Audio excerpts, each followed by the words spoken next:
na lalaki. After na ma-rape itong 13 years old na lalaki, yung 9 years old na anak niya, kinasuhan, ay dinala sa korte.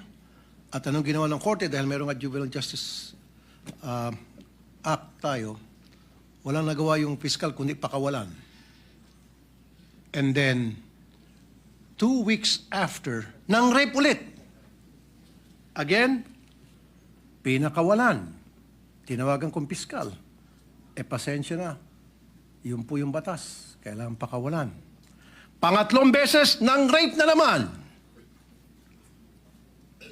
Na-high blood po ako dun. Nabalitaan ko.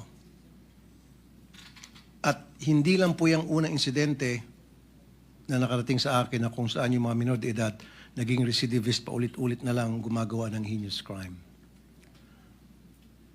And meron din akong karanasan sa aking programa din na yung pulis pupuntahan yung bahay ng isang magulang dahil yung kanyang anak ay merong ginawang kasalanan. Ang sabi ng nanay agad, sandali lang, alam ko na yan. Pupunta siya sa kanyang cabinet, kukunin yung birth certificate ng kanyang anak dahil menor de edad. So sasangkalan yung edad para makalusot yung mga bata at makagawa ng krimen. Ang daming beses na po ng mga insidente na yung mga minor de edad ang lalakas ng loob, gumawa ng krimen dahil alam nila wala silang pananagutan at sasalbahin ng batas. And there were also cases na nilagay sila sa juvenile detention center ng DSWD. Pero nakakatakas, napapakawalan. Now, meron lang konting katanungan dito kay Senator Robin Padilla, if you will yield to some questions. Isa pong Sir. pagpapasalamat ang suporta po ninyo at tanong. Okay. Meron na ho ba kayong ginawang pag-aaral kung tama ba yung 10 years old na ibababa natin yung age of pananagutan para yung isang bata ay makulong sa isang heinous crime? Have you conducted studies or are there or meron na bang pang pag-aaral na ginawa dito? Opo. Ngayon po, nasa oras pa rin po kami ng pagsisiyasat at pagkuha ng mga impormasyon. Ang amin pong binabasihan din po ay yung mga bansa din po na katulad natin na miyembro din po ng United Nations. Alam naman po, may mga batas din po dyan patungkol sa kabataan. Na yung kanila pong mga bansa din, meron din po silang mga batas na ganyan. Katulad po sa Australia, sa UK, at ang iba pong mga bansa din sa ASEAN. Sa ibang bansa nga po sa ASEAN, may 7 years old pa. Opo, doon po sa UK, tsaka sa Australia, 10 years old po ang kanila pong ano. So, makikita po natin na doon po sa mga progresibong bansa din at sa mga kapitbahay po natin, meron na pong mga ganitong batas. Opo. Ang katunayan nga po sa amin pong panukala, hindi rin po namin isinasawalang bahala yung dati pong batas, yung Juvenile Act na yan, sapagkat nakita po namin mapakaganda din po talaga ng batas na ito. Kailangan lamang pong sumabay sa panahon. Okay. Opo. Okay. Yung binanggit nyo po, may mga batas na yung age of criminal liability ay napakababa. Halimbawa, yung Belize, 7 years old. Botswana, 8 years old. Brunei, 7 years old. India, 7. Kuwait, 7. Yemen, 7. Zimbabwe, 7. China, 12. Hong Kong, 10. Singapore, 10. Sa US, depende sa states. It varies from 11 to 14 years old. Australia, tama ka, 10 years old. Germany, 14. Sa atin, ilan? Opo, sa atin po, ang pinapanukala po natin ay 10. Pero sa present, ilan ba yung present ngayon, Mr. 15 po 15. So pinapanukala nyo 10. 15 pababa, wala po silang obligasyon. So ibig sabihin, inahalin tulad nyo po ito sa current age of criminal liability sa Hong Kong na 10 and in Singapore na 10 and Australia 10. So meron kayong pinagbabasihan. Opo, pinagbabasihan po natin. Pero yung atin pong... Medyo mas mataas pa kayo kaysa sa Belize. Buti 10. Sa Belize, 7. Opo. Sa Brunei, 7. India, 7. Kuwait, 7. Opo. Katunayan po, tinitingnan din po natin yung naratibo lagi noong unang batas. Kasi gusto din po natin. Ako sa totoo lang po, Senator Raffy Idol, talagang nakita ko din po talaga naman na may katwiran yung dating batas, yung batas na umiiral ngayon. Hindi lang po siya tumutugma sa panahon. Kaya sa akin pong palagay, sa amin pong pagsasiyasat, yung 10 po, baka ito yung napapanahon. Ito po yung sa ngayon. Kasi lahat po ng nakikita nating krimen ngayon na nagagawa ng mga bata, nandiyan po yung range. Isipin niyo po, meron pa po tayong binasa kanina na gang rape na bababa po sila sa 10 years old. Ito po yung nakakatakot po. Kung ito po ay hindi natin haharapin ngayon, ang sabi nga po ng ibang mga eksperto, baka isipin talaga ng mga bata na okay lang to. Kasi hindi naman tayo makukulong. So, in other words, Mr. President, yung gusto mo na ibaba from 15 to 10 na age of criminal liability ay yung para sa mga heinous crime lang. Opo. So, kung yung sa mga theft, yung nambugbog, nagnakaw, may ginawang kung ano pang kalokohan, basta't hindi heinous, Balik po tayo balik sa original 15. law. So, heinous crime lang Opo, talaga. balik po doon sa original law na ginawa po nila. Opo. Thank you, Mr. President. That's all. Maraming salamat po. Thank you, Senator Tulfo, Majority Leader. Yes, Mr. President, next to interpret is Senator Ronald Bato de la Rosa. I move that he recognized. Senator Bato de la Rosa is recognized to interpolate. Thank you, Mr. President. Would the good gentleman from Bicol yield to just some clarificatory questions? Opo, isa pong karangalan na katulad po, siyempre po, katulad po ni Senator Raffy na matagal din pong nasa public service at narinig niya po niya lahat ang mga hinaing ng taong bayan. Kayo naman po ay dating PNP, talaga pong magmula sa mga lugar na malalayo hanggang sa makarating po dito sa Maynila, ay alam niyo na po ang mga nangyayaring krimen. Isa pong malaking karangalan sa akin ang marinig po kayo. Thank you po, good sponsor, Mr. President. Matanong ko lang kung ano sa tingin niyo kung itong sa current situation, ang mga bata, mga minor de edad, walang kinatakutan na batas. Kaya sila patuloy na gumagawa ng krimen. Kung tayo'y gagawa ng batas na babaguhin natin yung current na batas, i-amendar natin yung current na batas at pababawaan natin yung age of criminal liability, do you think magkakaroon ito ng epekto sa utak ng mga kabataan pagdating sa pag-commit ng krimen? Sila ba'y matatakot na, wala na pala tayong exemption, pwede na pala tayong makulong, kaya hindi na tayo gagawa ng krimen? Ganun kaya ba ang magiging epekto ito sa pag-iisip natin mga kabataan? Malakas po ang aking paniniwala. Unang-una po ang pag nangyari po yan, na maamendahan natin at naapruban po yan at naging batas. Naniniwala po ako na unang makikinabang dyan ay yung magulang. Kasi yung magulang po, yan yung unang konsentidor eh. Katulad nga po nung sinabi ng ating idol, Senator Raffy, ginagamit pa po. Totoo po yun ha. Pati po doon sa Camarines Norte, nung aarestuhin yung bata, ang unang pinakikita po nung magulang ay yung birth certificate.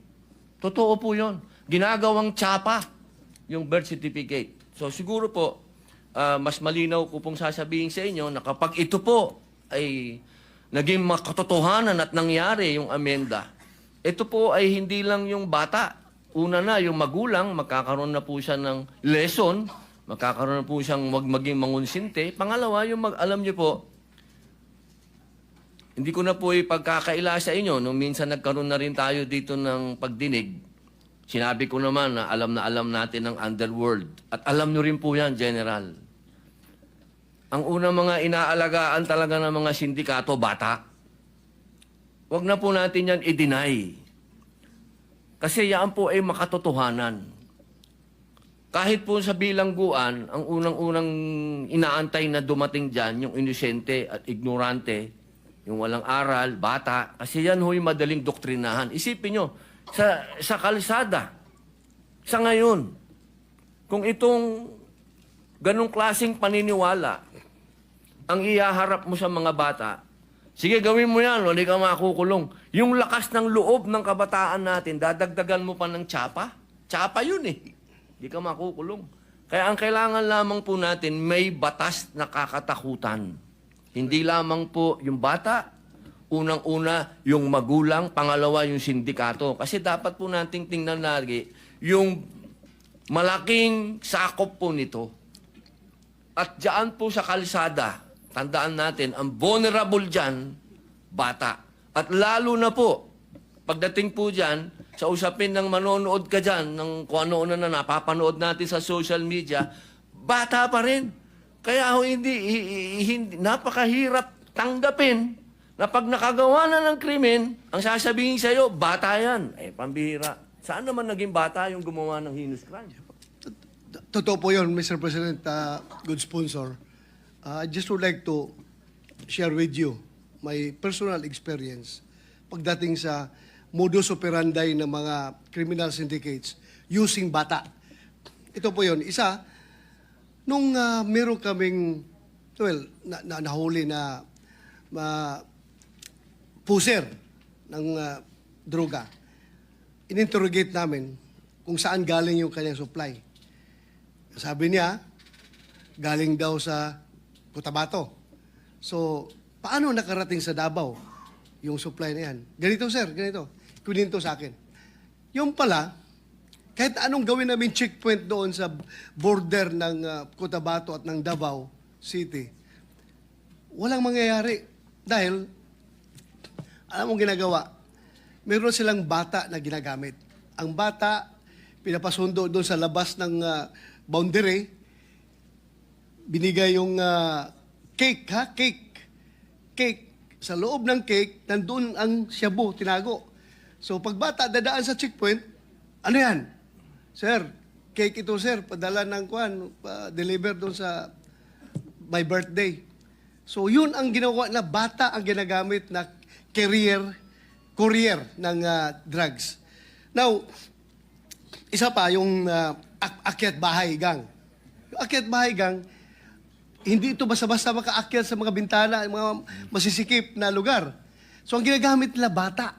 Meron silang bata na kinakarga para papasukin sa maliit na mga butas. Pag makapasok sa loob, ma-unlock na yung door ng pintuan, yung lock ng pintuan, yun na. Kuha na nila yung mga nanakawin sa loob. Ito pa ngayon ang pinakamatindi. Talagang ginagamit na ang kabataan.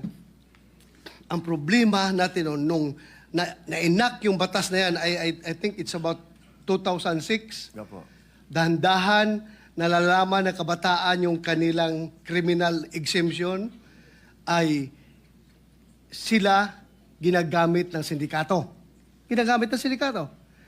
But later on, around 5 to 10 years from the enactment of that law, with all due respect sa involved sa paggawa nitong batas nito, because I know that was enacted before because of the demands of the time. But ito ngayon, nagbago nga, sabi mo nga, nagbago ang panahon. So I think it's about time na i-re-examine na naman natin, i-revisit natin itong batas na ito. Dahil nga, noon, ang mga bata ang ginagamit ng mga sindikato. Pero ngayon, ang mga bata na mismo ang sindikato. Hindi na sila nagpapagamit. Sila na mismo ang organizer sa criminal syndicate. Mga bata. Pag mahuli mo yan, pag imbestigahan mo, wala na sila ituturo na ginagamit lang po kami nitong mga matatanda na mga sindikato, inutusan kami. Sila na mismo.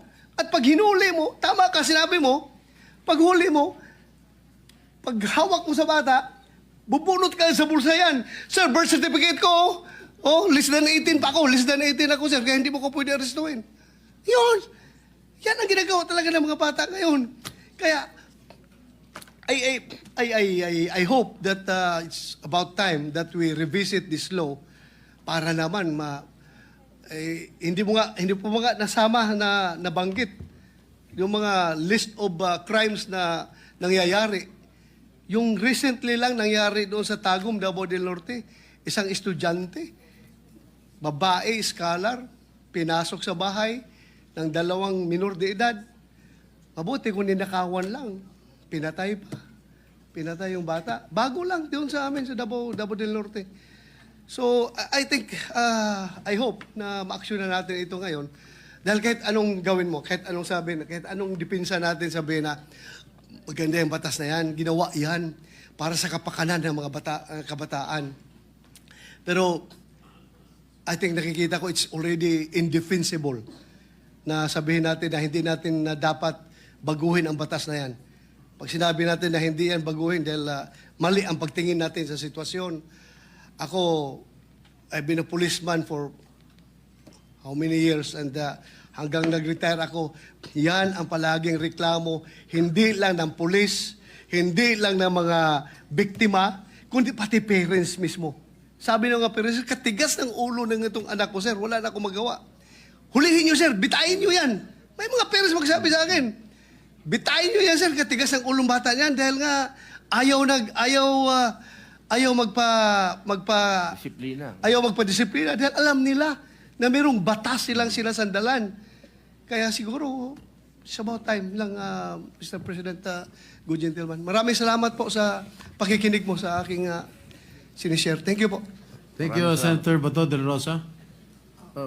Okay, Senator Tulfo. Wait lang, Mr. President, kasi hindi doon sa katanungan ni Sen Bato kay Senator Padilla na kung itong batas ba na ito na gusto maamendahan ni Senator Robin Padilla na ibababa sa 10 years old yung criminal liability, kung ito ba'y magiging deterrent, will it stop the minors from committing crimes? Para sa akin, ang sagot doon is yes and no. No, magkakaroon pa rin ng mga kriminal ng mga bata. Magkakaroon. And yes, yung mga bata na nakagawa na ng krimen, hindi na siya pwedeng umulit dahil nakakulong na siya. Sa present setup, yung mga minor de edad na mga loko-loko, they keep on committing crime time and time and time and time and time and time again sapagkat hindi sila pwede makulong. Paulit-ulit sila nakagawa ng krimen. Ngayon, kung dito sa batas na pinopropose ni Senator Robin Padilla, one strike ka lang. Gumawa ka ng krimen na heinous, kulong ka na, hindi ka na makaulit. Thank you, Mr. President. Maraming salamat.